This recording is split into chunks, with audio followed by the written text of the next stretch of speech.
Assalamualaikum warahmatullahi wabarakatuh. Yang terhormat Kepala SMP Negeri 225 Jakarta, Bapak Dr. Nisbul Ahmad Suhada, Bapak Ibnu Purwoto selaku Wakil Sapras, kemudian Bapak Ibu Guru yang saya hormati dan saya banggakan. Mohon maaf, mohon izin dalam kegiatan MBMP pada hari ini saya akan melakukan sebuah aksi nyata terkait dengan diseminasi atau ruang kolaborasi dari materi budaya positif, gitu ya. Bapak Ibu, selama saya dalam pelatihan guru penggerak nanti sampai bulan Desember, ini adalah fasilitator saya, namanya Ibu Desdiza Osra dari Padang, Sumatera Barat. Kemudian Bapak Parmena Sinaga dari SMP 159 sebagai pengajar praktek. Kebetulan juga beliau adalah wakil bidang kurikulum di sana. Bapak Ibu, apa yang nantinya saya sampaikan mungkin bukan hal baru buat Bapak Ibu, tetapi ini pencerahan saja buat kita semua. Saya berharap dari Bapak Ibu semuanya kita bisa saling mengungkapkan apa yang Bapak Ibu sudah lakukan atau apa yang Bapak Ibu sudah rasakan. Kita sharing untuk satu tujuan, yaitu tercapainya sebuah pendidikan yang terbaik buat putra putri kita di sekolah. Seperti itu Bapak Ibu. Nah sekarang kita akan mencoba sebuah permainan sedikit. Bapak Ibu kepalkan tangan. Kemudian kepalkan tangan di sebelah kanan. Anggap di tangan Bapak Ibu itu ada sebuah benda yang Bapak Ibu sangat penting buat Bapak Ibu, dan Bapak Ibu mempertahankan itu sampai titik darah yang terakhir. Anggaplah itu sesuatu yang sangat penting, prinsip buat Bapak Ibu, paling berharga dalam hidup Bapak Ibu. Udah ya, kepalkan tangan ya. Kemudian teman Bapak Ibu di samping coba berikan sebuah tindakan gimana caranya supaya kepalan tangan itu terbuka dan barang yang ada di dalam tangan Bapak Ibu itu diberikan. Coba praktek ya di depan ya. Nah, praktek ya. Ayo. Apa aja? Pak Haji Dharma. Kalau mau bukan sebentar jangan beri. Pak, jangan apa Pak Haji Pak aja. Pak. Nah, coba gimana Pak Haji caranya supaya Pak Ibu itu membuka. Tadi dilakuin. Sekarang saudara mau pulang dengan selamat atau tidak? Kalau selamat, buka tanganmu itu. Haji, coba gimana sampai bisa nggak? Kalau dia mau, akan dipaksa supaya tangan terbuka. Wajib terbuka. Buka tidak? Buka tidak? Buka. Ya, oke, terima kasih. Ya, iya. Jadi tadi dari apa yang sudah kita praktekkan tadi, bahwa kepalan tangan yang ada di tangan kita, sebuah benda yang berharga itu, terbuka atau tidak terbuka itu tergantung dari siapa. Mohon maaf Bapak Ibu, mungkin ada yang bisa menceritakan dari atau mengungkapkan. Dari siapa? Yang ingin tahu. Dari diri sendiri, dari yang ingin tahu. Terima kasih Bapak Ibu. Kepalan tangan itu terbuka atau tidak terbuka, itu berarti dari siapa? Dari diri kita sendiri. Mau dibuka atau mau enggak, tergantung dari diri kita. Nah, begitulah yang namanya sebuah posisi kontrol. Kita yang mengontrol diri kita. Kapan mau kita lakukan, kapan tidak mau kita lakukan. Sederhananya, mungkin Bapak Ibu sebagai Pak Dodo misalnya sebagai pimpinan menyampaikan informasi terkait misalnya harus mengumpulkan RPP dengan jangka waktu tertentu, ya, sederhana ya. Kemudian RPP-nya dikumpulkan atau tidak dikumpulkan tergantung siapa, gitu ya. Siapa yang belum, Bu? Perawat demikian pula peserta didik kita. Mereka punya posisi kontrol sendiri, gitu ya. Ya, silakan Pak Andi dilanjutkan. Nah, jadi kita selama ini menganggap bahwa guru itu yang mengontrol murid. Kemudian bahwa kritik dan membuat orang merasa bersalah dapat menguatkan karakter. Kemudian bahwa semua penguatan positif itu efektif dan bermanfaat. Kemudian kita orang dewasa, murid sebagai anak itu berhak memaksa. Itu yang selama ini mungkin tanpa kita sadari sudah kita lakukan terhadap peserta didik kita, terhadap murid kita. Kata Pak Haji, Pak Haji? Sering ya, tanpa kita sadari. Padahal mereka punya posisi kontrol sendiri. Nah, bagaimana selanjutnya?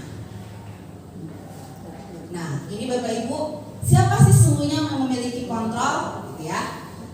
Kalau stimulus responnya, kita mencoba mengubah orang agar berpandangan sama dengan kita.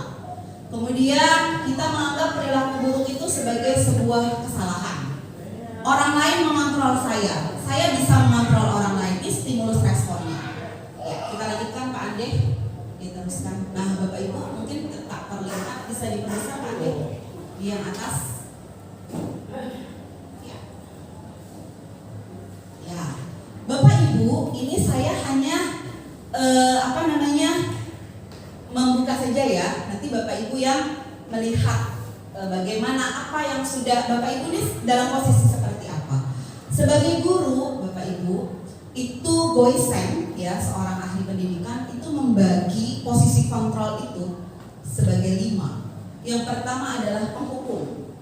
Yang kedua adalah pembuat merasa bersalah. Yang ketiga adalah teman. Yang keempat pemantau. Yang terakhir manajer.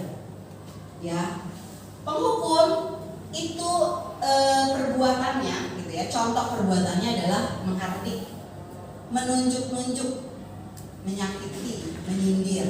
Kalau pembuat rasa bersalah, berceramah, menunjukkan kekecewaan. Kalau teman, membuatkan alasan-alasan untuk muridnya. Kalau pemantau, menghitung. Kalau manajer, mengajukan pertanyaan-pertanyaan. Nah, ini deskripsi kata-katanya. Lalu Pak Andi, kalau penghukum, terima kasih. Kalau kamu nggak mau melakukan, ada hukumannya ya. Misalnya, kalau pembuat merasa bersalah, kamu sudah mengecewakan ibu bapak. Tahu nggak kamu? Bapak kamu di rumah kerja udah capek banget. Kamu di sekolah kok kayak gini, emang gak kasihan? Gitu ya. Pernah gak kayak gitu? Gitu ya. Sering ya? Mas, saya juga baru tahu Bapak Ibu, ternyata loh yang saya lakukan begini. Gitu ya. Kemudian kalau teman, nah ini juga sering nih. Biasanya Bapak Ibu wali kelas. Ayolah nak, demi kemajuan kelas 9C misalnya. Demi kemajuan kelas 9D. Ya, jangan kecewakan ibu ya. Ayo, tolonglah gitu ya. Dia manggil bos, dia manggil bos. Ya. Kalau misalnya pemantau, ini pemantau. Coba, misalnya tuh Kimin di sini. Kenapa datang terlambat? Peraturannya apa? Ini ya. Jadi dia membuat melihat kepada aturan-aturan itu. Sekarang jam berapa? Coba ceritakan kenapa terlambat, gitu ya. Misalnya. Kemudian kalau manajer misalnya contohnya, misalnya Pak Tukimin terlambat datang ke sekolah, datang terlambat. Kemudian ketika datang disampaikan dulu, Tukimin tadi di jalan macet ya? Iya Bu, macet. Iya, itu juga dari macet. Ada truk. Itu untuk apa? Menstabilkan identitas dulu. Setelah itu baru sampaikan. Berangkatnya jam berapa? Jam 6 Bu, lewat 20. Ketemu truk Bu, macet Bu. Baru validasi tindakan dia yang salah. Kalau dia udah datang, Tukimin, lihat nih jam berapa nih? Datang terlambat nih. Nah, seperti itu ya. Nah, itu kita dalam posisi seperti apa? Saya hanya membuka ya Bapak Ibu. Saya pun demikian terkadang ya. Bukan terkadang, sering.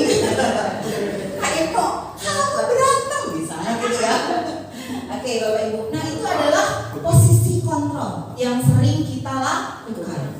Nah dengan posisi kontrol seperti itu, apa sih hasilnya gitu loh? Mohon maaf Ande, silakan diturunkan. Jadi harus gimana?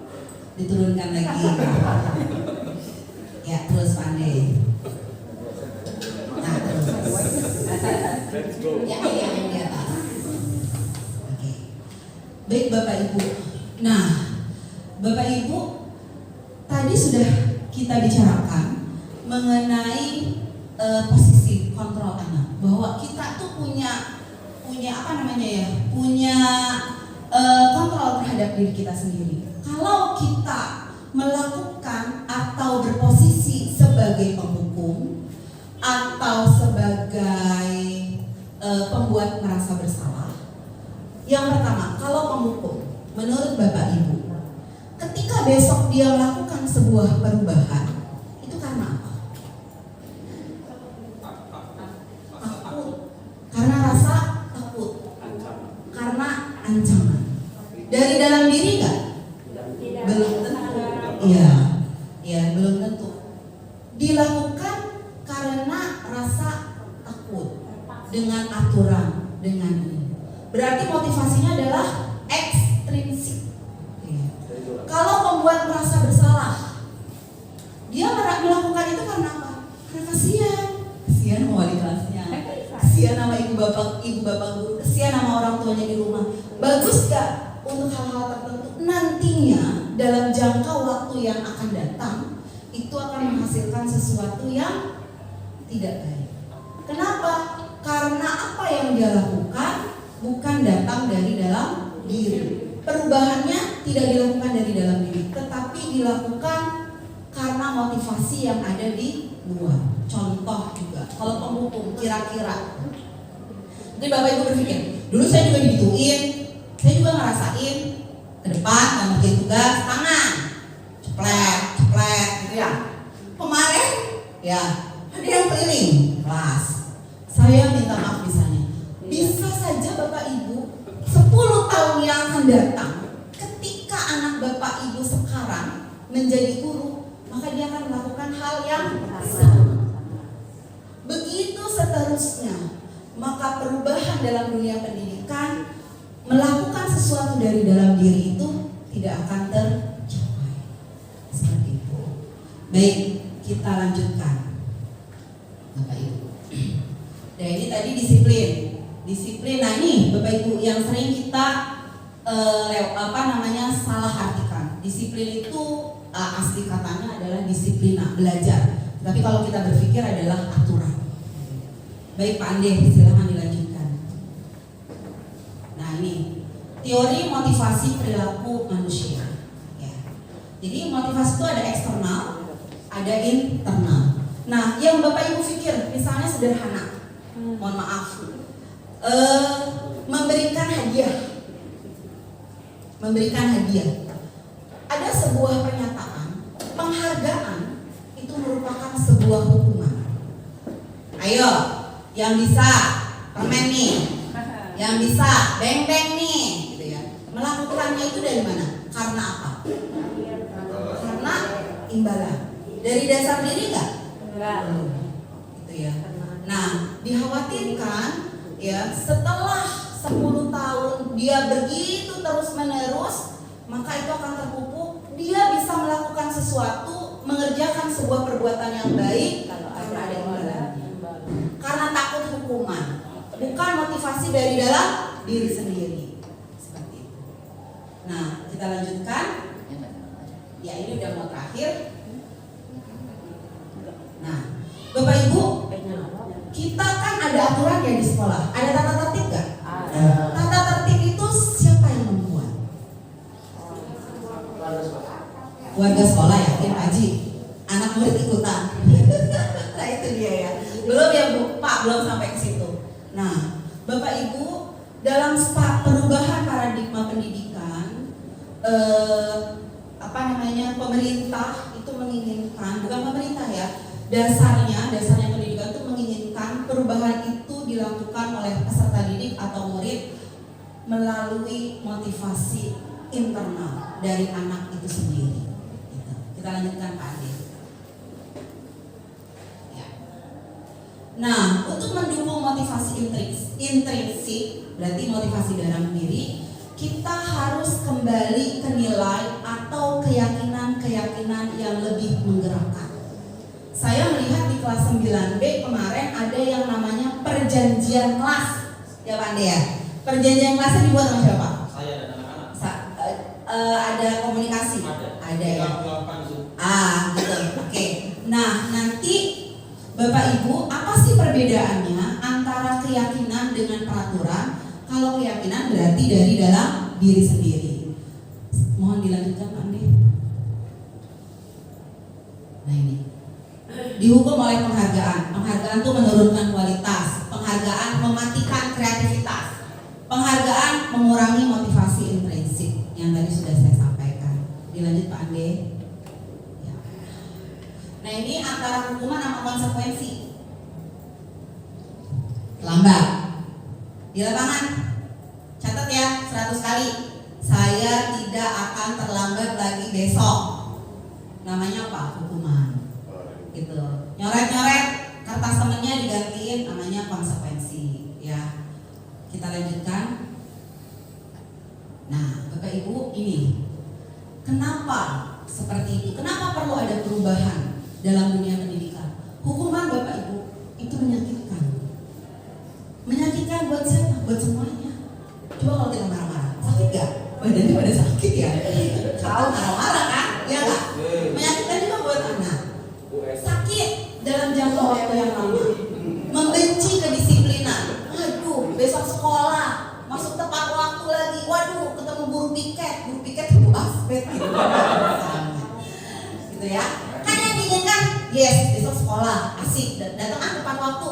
Besok pentas seni gitu. Nah itu yang diinginkan. Ya. Kemudian Bapak Ibu, hukuman itu memaksa, mendorong anak untuk menyakiti dirinya sendiri. Kemudian nanti akan terjadi konsep diri yang buruk. Anak belajar untuk menyembunyikan kesalahan, marah, rasa bersalah, dipermalukan, merasa tak dihargai. Kenapa nggak ngerjain PR? Lupa Bu, berdiri di depan sampai pelajaran itu selesai. Hukuman ya? Pernah melakukan? Pernah. Saya juga pernah. Gitu. Ketika apa? Ketika memang belum mengetahuinya. Ternyata ada konsekuensi di balik itu semua. Oke. Ini konsekuensi ya. Nah, Bapak Ibu, ternyata hukuman itu akan menghasilkan produk identitas yang gagal. Sementara konsekuensi dan restitusi itu menghasilkan identitas yang sukses. Tetapi kalau konsekuensi itu masih ada motivasi dari luar. Kalau restitusi itu membuat anak bisa menentukan apa yang solusi apa yang bisa dia lakukan. Jadi restitusi itu seperti itu. Apa sih restitusi gitu ya? Nanti kita lanjutkan. Ya, silakan Pak Ade. Nah, udah selesai. Ada foto saya. Bapak Ibu, di dalam perubahan paradigma kita mengenal yang namanya restitusi. Jadi restitusi itu adalah penanganan permasalahan anak bukan berupa hukuman atau berupa konsekuensi. Tujuannya adalah anak melakukan perubahan karena motivasi intrinsik, kemudian dia bisa membuat sebuah solusi untuk mengatasi permasalahannya. Itulah yang diinginkan. Pada restitusi nanti ada 3 kali tindakan, tapi itu nanti akan kita jelaskan lebih detail lagi. Saya ingin kita sama-sama ngobrol. Mohon maaf Bapak Ibu, yang saya sampaikan itu hanya 10 menit kecil saja yang saya ketahui. Saya yakin Bapak Ibu pasti punya banyak pengalaman yang lebih daripada saya, gitu ya. Silakan Bapak Ibu yang ingin bertanya, monggo. Kita diskusi, yang ingin diskusi silakan. Saya serahkan Bu Marsi aja ya. Bu Marsi. Baik, bagaimana ya Bapak Ibu? Luar biasa. Alhamdulillah, tadi sudah disampaikan berbagai macam hal yang terkait dengan guru dan siswa. Nah, sekarang silakan bagi Bapak Ibu guru yang ingin berdiskusi bersama, monggo dipersilakan. Silakan Bu Esti.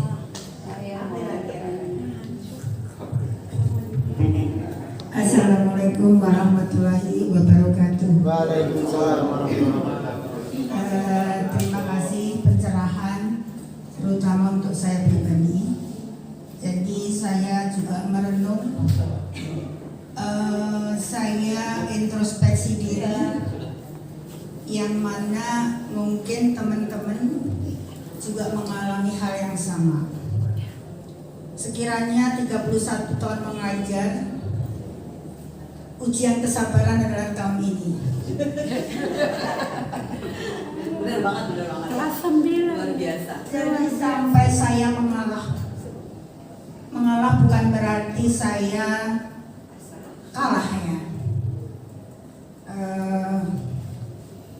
Tindakan saya terakhir Abel, karena itu adalah hal yang semua tahu, luar biasa. Abel kemarin saya lulus. Abel, hari ini saya angkat kamu menjadi ketua pelaksana. Ketua pelaksana apa Bu? Tiap hari ada denah tempat duduk yang mantau kamu. Baik Bu, siap. Jadi setiap malam alhamdulillah mau komunikasi, itu pun dengan pesan suara maunya. Oke, siap Bu. Tapi pagi-pagi maaf Bu, kesiangan.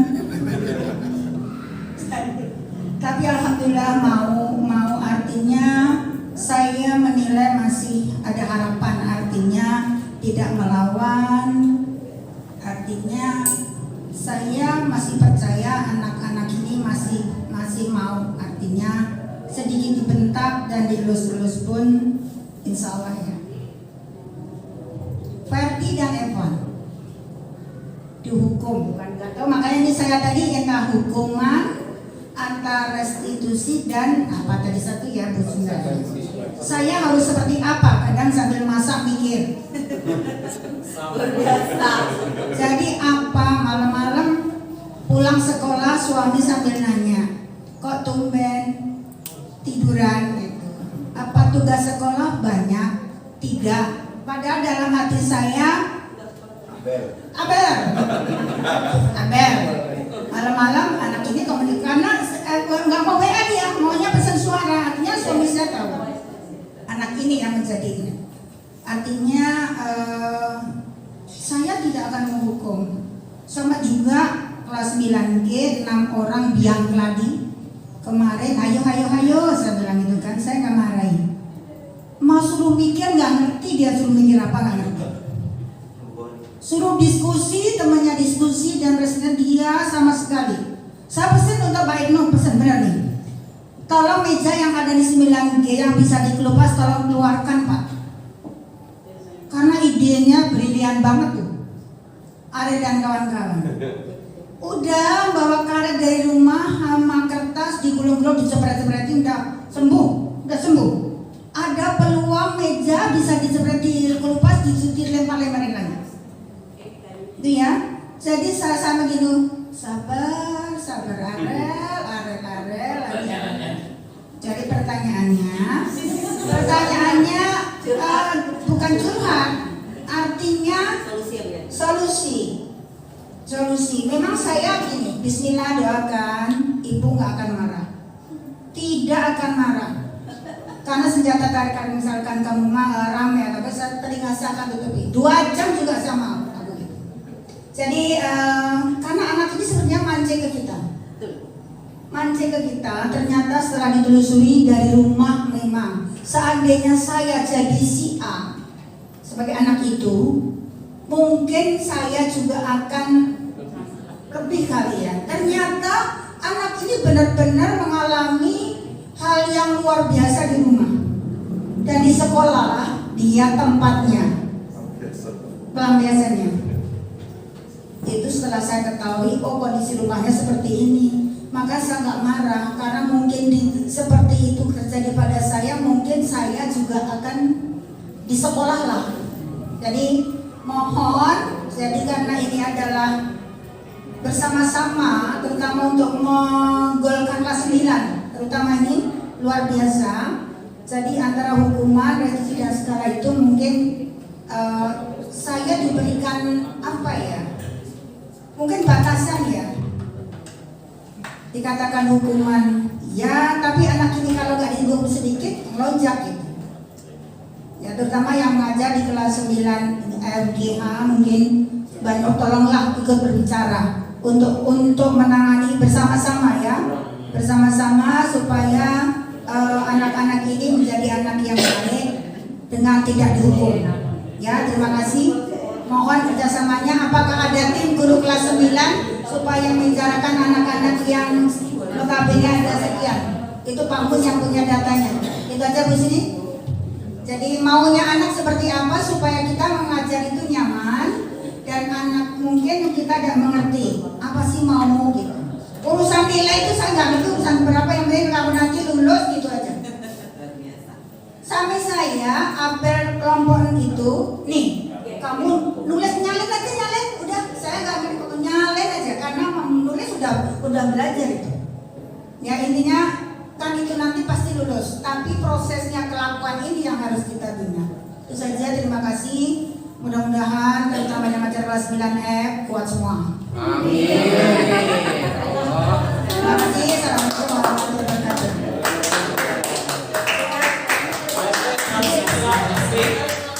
Dan 9 menit. Atas apa yang sudah disampaikan. 9 itu dan Bu Sundari, apa langsung ditanggapi atau dikumpulkan terlebih dahulu? Kita diskusi aja ya. Oke. Kita diskusi aja. Baik. Kita diskusi saja dari satu yang sudah dilemparkan oleh Bu ST, mungkin nanti akan berkembang dengan permunculan yang lain-lain lagi yang mungkin hampir sama atau ada yang berbeda. Silahkan Bu Sundari. Baik Bapak Ibu, permasalahan kita di kelas 9 ini memang luar biasa dan saya pun mengalami itu ya. Saya membuka saja, kita diskusi sama-sama Bapak Ibu. Saya juga baru tahu Bapak Ibu, ternyata manusia itu punya 5 kebutuhan dasar. Ini penguasaan, kasih sayang, dan rasa diterima, bertahan hidup, kesenangan, kebebasan. Ada 5. Ketika salah satu tidak terpenuhi, maka bisa jadi anak itu akan melakukan hal-hal yang buat kita ini kita bilang bahwa anak itu nakal. Seperti kemarin sederhana ya Pak, contoh ya. Turun, kan istirahat turun. Ngapain turun, Bu? Bapak ya, ngapain turun Pak? Saya kan nggak punya duit. Di rumah ngeliatin anak makan doang. Saya nggak makan. Berarti ada jam gitu betul. ada gitu ya. Artinya apa? Anak saya. Ini kebutuhan dia akan bertahan hidup itu nggak nyampe. Nah bisa jadi yang lainnya seperti itu. Nah bagaimana? Ya memang kita langkah yang pertama adalah mengidentifikasi dulu apa sih sebenarnya yang terjadi pada anak ini. Makanya perubahan paradigma yang ditawarkan adalah restitusi. Apa itu restitusi? Kalau misalnya tadi yang Bu ST sampaikan, Bu ST sudah memperlakukan atau membuat tindakan seperti itu, benar atau salah? Nggak ada yang salah. Menurut saya apa yang sudah dilakukan udah benar banget. Tinggal nanti diberikan atau kita memberikan satu tindakan pamungkasnya lagi. Mungkin dari teman-teman ada yang mau menyampaikan di sini, Bapak Ibu tadi ini restitusi. Sedikit doang. Restitusi itu proses menciptakan kondisi bagi murid untuk memperbaiki kesalahan mereka tanpa perlu mereka malu, ya, untuk datang ke kelompoknya lagi. Jadi dengan rasa percaya diri dan mereka punya solusi. 9B ada Ahmad Bukhari, ada siapa? Sauki. Ya. Kenapa ketika pelajaran itu selalu keluar? Karena dia nggak bisa, nggak ngerti apa-apa. Berarti kebutuhan akan apa dia yang nggak terpenuhi? Emang nggak bisa. Nah, berarti Bapak Ibu ini adalah restitusi, ya. Oke. Jadi restitusi itu kita tawaran, juga bukan pemaksaan terhadap anaknya. Baik Bapak Ibu, sebelum nanti kita masuk ke ke kesimpulan, silahkan yang mau berdiskusi terkait permasalahan Bu ST. Teman-teman silahkan, nggak apa-apa. Silahkan Pak Matin.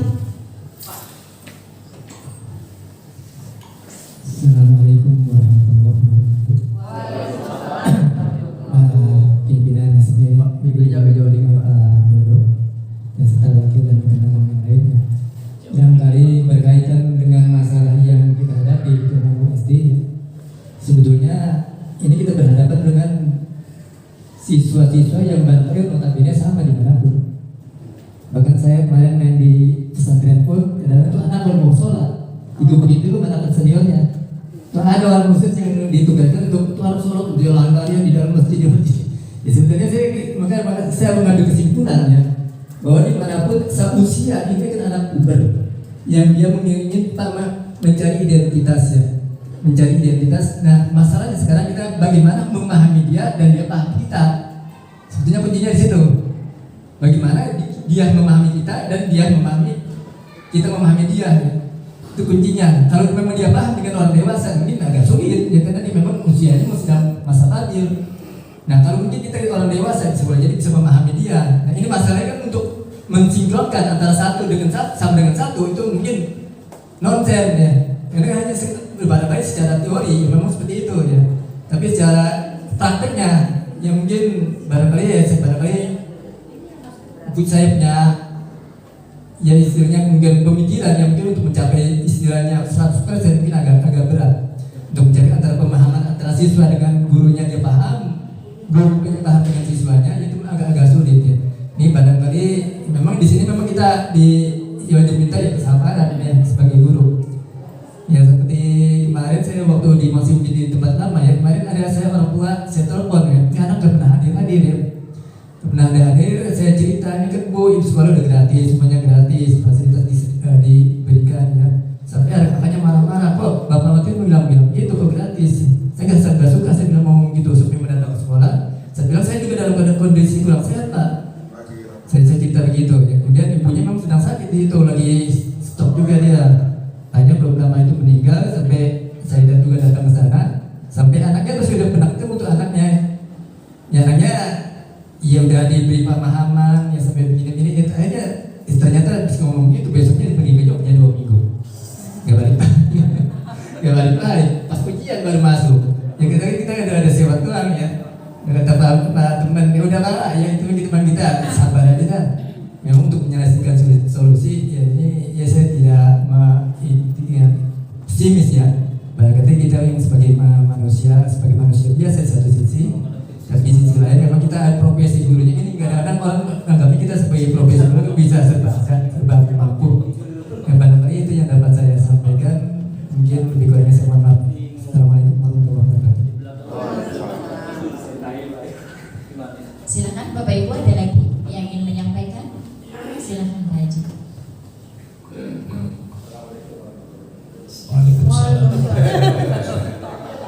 Oke, kalau saya amati penjelasan dari Bu Sri Sundari, itu satu hal yang harus kita lakukan bersama.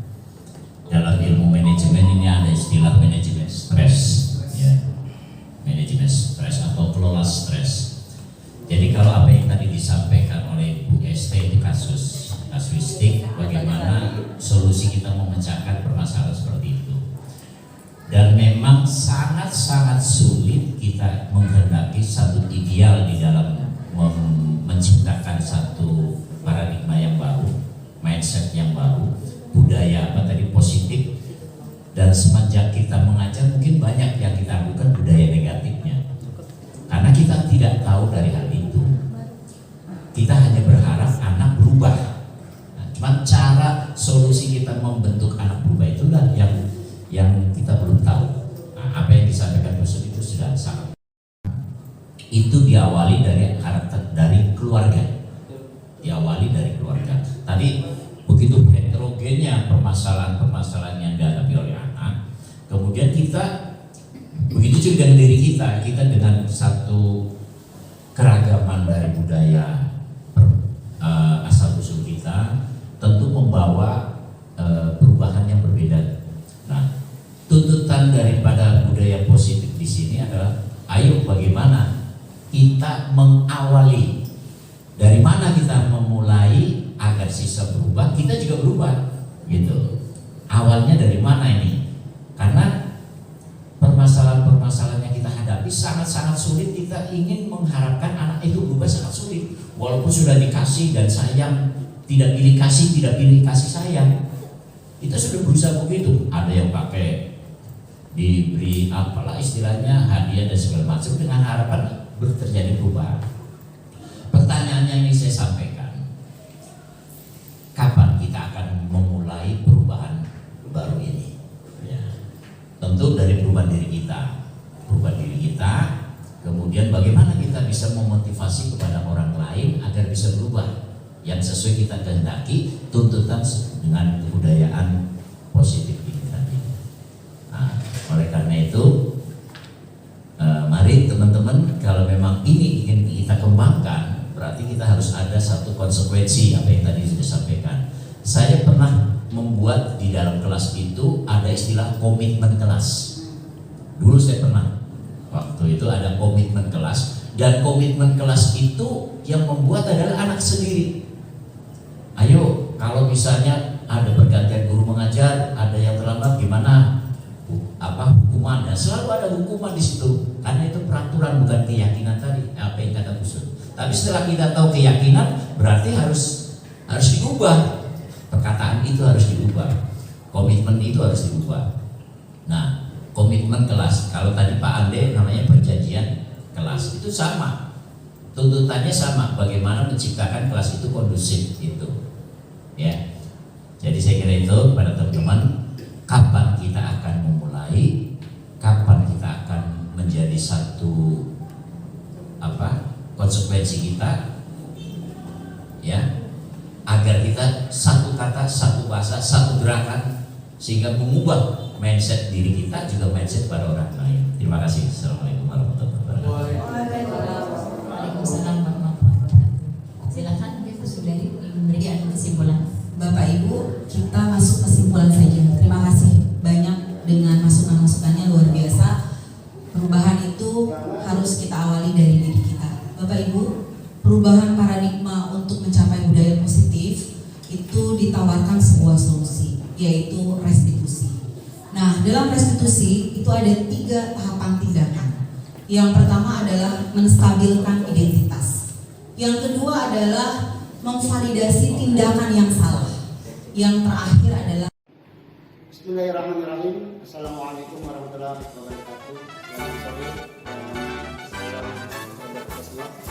Alhamdulillah, saya Haji Dharma, guru SMK Negeri 202 Jakarta, telah mengikuti kegiatan kolaborasi guru penggerak di sore hari ini.